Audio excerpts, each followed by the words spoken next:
네, 안녕하세요. 반갑습니다. 김태훈 매니저입니다. 자, 오늘 생생 한마디는 이제 비만 치료제하고 동반 성장이 기대감이 좀 올라올 수 있는 그런 기업이다라고 말씀을 좀 드렸는데요. 사실 비만 치료제 관련된 종목은 직접적인 종목은 아니라고 보시면 될 것 같고요. 제가 왜 이 키워드를 말씀을 드렸냐면 동반 성장할 수 있다라는 부분들에 조금 더 집중을 해주시면 좋을 것 같습니다. 그래서 혹시나 궁금하신 분들 끝까지 좀 시청 부탁드리고요. 자, 우선 시장 이야기부터 말씀을 좀 드려야 될 것 같습니다. 뭐 최근에 워낙 악재성 이슈들이 반복적으로 나와주고 있죠. 뭐 예를 들어서 국채금리, 뭐 유가, 그리고 중동의 정세 불안, 그리고 전반적인 이 경기 둔화에 대한 부분들, 뭐 미국 주요 기업들이 뭐 실적이 조금 안 좋게 나오는 기업들도 있다 보니까 계속해서 악재성 이슈들이 시장을 계속해서 이제 하방 압력을 가하고 있는 상황입니다. 자, 하지만 결국에는 그동안에 워낙 9월 초부터 코스닥 지수 기준으로도 9월 초부터 지금까지 거의 20%에 가까운 급락 장세를 보여주었기 때문에 어느 정도 시장에 대한 이 하방 경직은 저는 계속해서 좀 가질 수 있다라고 생각을 하고 있고, 제가 지속적으로 말씀드렸던 웬만하면 제가 바닥자리를 이야기를 잘 안 하거든요. 근데 제가 코스닥 지난주에도 740에서 한 750포인트 부근 정도 되면은 우선 단기적인 관점에서는 좀 바닥을 잡지 않을까 이렇게 말씀을 좀 드렸었습니다. 그래서 이전에 뭐 750포인트 부근에서 또 나름대로의 지지력을 또 확인하다가 740포인트 정도 부근까지 좀 내려왔었지만 결국에는 어느 정도의 이제 그 구간대에서는 나름대로의 좀 바닥을 잡아가고 있지 않나 이렇게 생각을 하고 있는데, 제가 최근에 이제 그나마 증시의 바닥이 그렇게 멀지 않았다라고 말씀을 드렸던 근거에는 여러 가지 좀 이슈들이 있겠지만, 먼저 첫 번째로 국채 금리, 미국의 국채 금리의 약간의 조정입니다. 그러니까 왜냐하면 최근 뭐 블랙록이나 아니면 이 빌 에크먼이라는 이 헤지 펀드나 이 월가의 이 주요 뭐 기관이나 아니면은 주요 인사들이 계속해서 이제 이 숏 커버에 대한 이야기들이 나와주고 있습니다. 그러니까 그 뜻은 결국에는 이제 채권에 대한 부분들이라고 보시면 될 것 같은데, 이 금리가 어느 정도 좀 정점을 찍었다. 자, 물론 그 안을 들여다보면은 이 경기 둔화에 대한 우려감이 조금은 우려감이 앞으로 좀 짙을 수는 있겠지만, 이 완만한 경기 둔화는 결국에는 이 미 연준에서도 선호하는 바이다 이렇게 생각을 하고 있습니다. 결국에 금리가 계속해서 인상할 수밖에 없었던 요인들은 물가를 잡기 위해 했던 요인이었고요. 이 경기를 어느 정도 조금 속도를 조절시킬 수 있었다면은 그 수요에 대한 부분들이 감소하면서 물가가 좀 꺾이지 않을까. 그러면서 이 통화 정책에 대한 부분들도 이제는 뭐 덜 매파적인 발언들이 뭐 연속되지 않을까, 반복되지 않을까 이렇게 생각을 했던 부분들이 있습니다. 자, 그래서 그런 부분들을 바라본다면은 물론 급격한 경기 침체는 다시 한번 시장 하락에 또 악재가 될 수는 있겠지만, 완만한 경기 둔화에 대한 부분들은 시장에서 제일 바랬던 바가 아닐까 이렇게 생각을 하고 있고요. 자, 게다가 이제 중국 증시가 최근에 반등이 조금씩 나와주고 있습니다. 그동안 줄곧 매도세를 보였던 외국인들이 중국 증시에 다시 매수세가 조금씩 유입이 되고 있고요. 이 외국인들이 중국 증시를 사기 시작을 한다면은 위안화 또 약세 요인으로 위안화 강세 요인입니다. 그러니까 이 달러와 가치 대비해서 위안화가 다시 한번 이제 강세 흐름을 보여준다면은 그거는 이제 우리나라 원달러 환율에도 저는 나름대로의 상관관계가 높기 때문에 영향을 줄 수 있다. 자, 그렇게 되면 결국에는 그동안 같이 떠났던 이 우리나라 증시에서 떠났던 외국인들이 어느 정도 이제 매도세가 멈출 것이고요. 그렇게 되면 추후에는 또 외국인들이 돌아와 주면서 우리나라 증시의 상승을 또 나름대로 견인해 줄 수 있지 않을까 이렇게 생각을 하고 있습니다. 또 게다가 이제 미국과 중국의 정상회담에 대한 부분들 또 다시 한번 기대감이 좀 올라올 수 있는 상황이기 때문에, 뭐 전체적으로 미국과 중국이 정상회담을 하게 된다면은 그동안 이런 서로 간에 조금 약간의 안 좋았던 부분들을 좀 하나씩 풀면서 그동안 꼬였던 공급망에 대한 부분들도 다시 한번 좀 해소가 되면서 다시 한번 이 글로벌 경제에 대한 부분들 바닥짓고 조금씩 좀 기대감이 올라오지 않을까 이렇게 생각을 했습니다. 자, 그렇기 때문에 워낙 악재성 이슈들이 반복적으로 나와주다 보니까 물론 뭐 추가적으로 조금의 하락세도 나와줄 수는 있겠지만, 저는 거의 한 100 기준으로 봤었을 때 거의 다 왔다라는 생각에는 변함이 없다 이렇게 보시면 될 것 같습니다. 자, 그래서 아무튼 최근에 이제 시장에 대한 부분들은 워낙 악재성 이슈들이 많다 보니까 실제로 이제 투자 심리가 위축될 대로 위축이 됐습니다. 그래서 아직까지는 쉽게 매수 주문이 나가시기는 좀 어려운 분들도 많으시겠지만, 결국에 어느 정도의 용기가 필요한 시점에서는 용기도 내줘야지 더 큰 수익을 좀 얻을 수 있다 이런 생각을 여전히 갖고 있습니다. 자, 오늘 제가 이제 종목 편입하기에 앞서 가지고 현재 이제 보유하고 있는 종목들 간단하게 말씀을 드리고 그리고 종목 편입하도록 하겠습니다.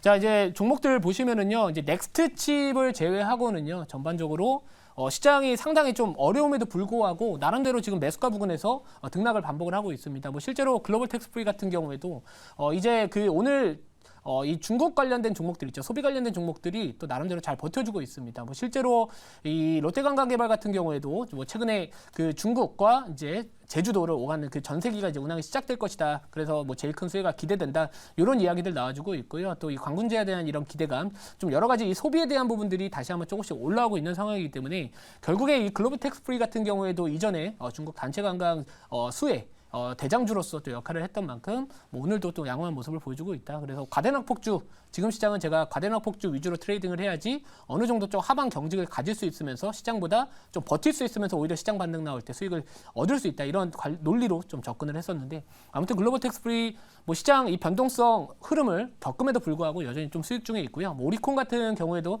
뭐 여러분들 잘 아시겠지만 이제 한동훈 잠깐의 이제 관련된 종목으로서 오늘 뭐 오파스넷도 주가가 또 6%대 내외로 급등을 하고 있기 때문에 뭐 전반적으로 이제 대부분 제가 편입하고 있는 종목들 같은 경우는 그렇게 크게 떠 있는 종목들이 없습니다. 자, 그렇기 때문에 이번 달도 제가 뭐 지난달에 이어가지고 생쇼 수익률 1등을 기록을 할 수 있었던 부분들도 나름대로 시장의 흐름을 파악을 하고 이 익절과 손절 관리를 나름대로 좀 잘했기 때문에 가능하지 않았나. 하지만 아직까지는 조금 나아갈 길이 좀 멀었다. 이렇게 보시면 될 것 같고요.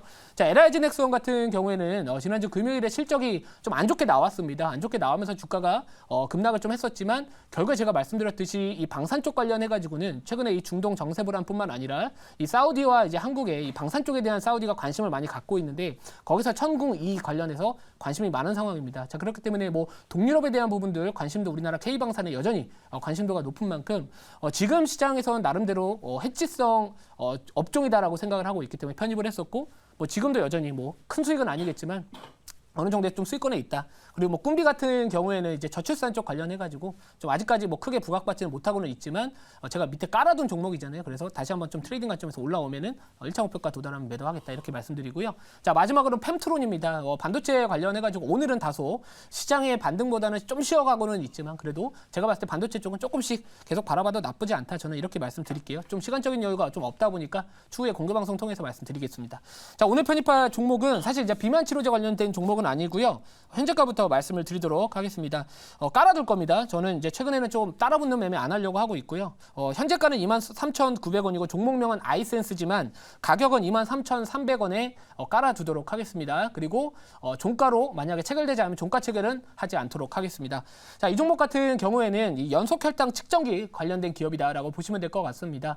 한마디로 이제 우리가 이제 그 혈당 관리를 했었을 때 그 의료 기기라고 보시면 될 것 같은데 이게 이제 비만 치료제 관련해가지고 나름대로 좀 상관성이 있기는 합니다. 뭐 실제로 미국의 대표적인 연속 혈당 측정기 기업인 이 덱스컴이라는 기업이 최근에 이제 주가가 좀 조정이 나왔던 게 이 비만 치료제 판매가 늘어나면 늘어날수록 이 혈당 측정기에 대한 판매가 줄어들 것이다라는 우려감 때문에 주가가 쉬어갔던 부분들도 있었습니다. 하지만 지난주 금요일에 그 덱스컴의 주가가 10% 이상 급등 마감을 했었는데요. 그거 관련해서는 제가 자료 보면서 조금 더 말씀을 드리도록 하겠습니다.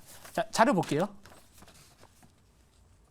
자, 이 덱스콤 같은 경우에는 연속혈당 측정기 관련된 기업이다라고 보시면 될 것 같습니다. 여기 보시면은 이 지난주 금요일에 10% 이상의 급등세를 보여주었었는데요. 이 당뇨병 기기 수요 증가로 2023년 매출 전망 상향 조정이 됐다라는 부분들입니다. 자, 우리가 보통 주식을 하면서 그 업종에 대한 부분들을 바라봤었을 때 사실 우리나라 기업들만 바라보는 것도 좋겠지만 이 미국장 내에서 어떤 종목들이 강세를 보여주는지 찾아보는 방법도 나름대로의 전략이 될 수 있거든요. 근데 이 덱스콤이라는 주가가 기업의 주가가 10% 급등을 했던 거는 결국에는 이 매출 전망이 상향이 조정이 됐다. 근데 아까 말씀드렸듯이 비만 치료제 판매가 증가하면 이쪽 이 혈당기기에 대한 이런 판매가 감소하는 게 아니라 오히려 같이 동반 성장했다라는 수치가 나왔습니다. 자, 그렇기 때문에 연속 혈당 측정기 관련해서 같은 사업을 영위하고 있는 그 아이센스 또한 나름대로의 그 상관관계, 이 비만 치료제 시장의 성장과 함께 반사이익을 좀 얻을 수 있지 않을까 이런 관점에서 접근을 좀 해봤고요. 자, 다음 자료 볼게요. 자, 그리고 뭐 이전에도 여러 가지 좀 이슈가 있었습니다. 뭐 이 아이센스 같은 경우에는 이제 카카오 헬스케어와의 이 협력에 대한 부분들, 그래서 이르면 뭐 이번 달이나 뭐 다음 달쯤에 카카오 헬스케어 관련된 이슈가 또 다시 한번 나올 수 있고요. 자, 그리고 이 내년 연속 혈당 측정기 매출이 올해 대비 8배 또 증가할 것이다. 이런 기대감이 있고 뭐 자회사 인수에 대한 부분들이 해외 유통망 강화에 대한 부분들도 좀 있기 때문에 뭐 제가 봤을 때 이 정도면은 뭐 가전 악폭주 좀 관심을 가져볼 만한 기업이지 않을까 이렇게 말씀을 좀 드릴게요. 자, 질문 받아보고요. 추가적인 가격 전략 말씀을 드릴게요. 네, 일단 뭐 제가 질문해 보도록 하겠습니다. 일단 뭐 아이센스 같은 경우는 뭐 연속 혈당 측정기 관련해서 9월달에 이제 출시를 했고 이제 본격적으로 이제 해외 매출이 이어질 가능성이 높다라고 보고 있고요. 또 최근에 또 송도에도 이제 공장을 또 증설을 하면서 본격적인 어떤 매출 성장이 좀 기대가 된다라고 좀 보고 있는데 이제 국내에서는 1호잖아요. 그러다 보니까 이제 앞으로 어떤 이 당뇨병의 어떤 시장 규모와 앞으로의 어떤 이제 성장성을 놓고 본다고 했을 때 다른 어떤 이제 의료 기기 업체들과의 어떤 차별성이 어떤 건지 좀 그 점이 궁금합니다. 네, 사실 뭐 비만 치료제 시장은 뭐 GLP-1 계열 새로운 치료제에 네. 또 나름대로의 신제품들이 계속해서 나와주면서 이 폭발적인 성장이 사실 예상이 되고 있는 기업입니다. 뭐 실제로 일라일리나 노보노디스크의 주가의 흐름만 보시더라도 알 것 같은데 최근에 좀 시장이 빠지면서 주가는 조정이 나왔지만 이 비만 치료제 시장의 성장 가능성에 대해서는 상당히 제약바이오 업종 내에서도 높은 업종이다라고 생각을 하고 있고요.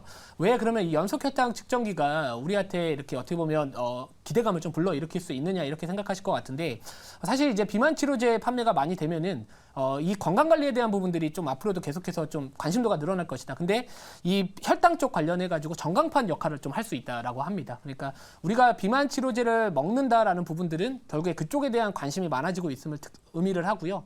또 비만 치료제와 어떻게 보면 이 당뇨 치료제와의 나름대로의 또 이런 관계성이 상당히 좀 있다라고 보고 있기 때문에 이 연속혈당 측정기 쪽 관련해서는 뭐 대기업들도 지금 계속해서 사업을 지금 이 디지털 헬스케어 쪽으로 사업을 또 앞으로 키울 것으로 또 집중적인 투자가 예상이 되고 있는 만큼 뭐 제가 봤을 때는 비만 치료제 성장 가능성과 함께 동반 성장하지 않을까 이렇게 좀 말씀을 드리도록 하겠습니다. 자, 만약에 1차 목표가 체결이 되냐면요.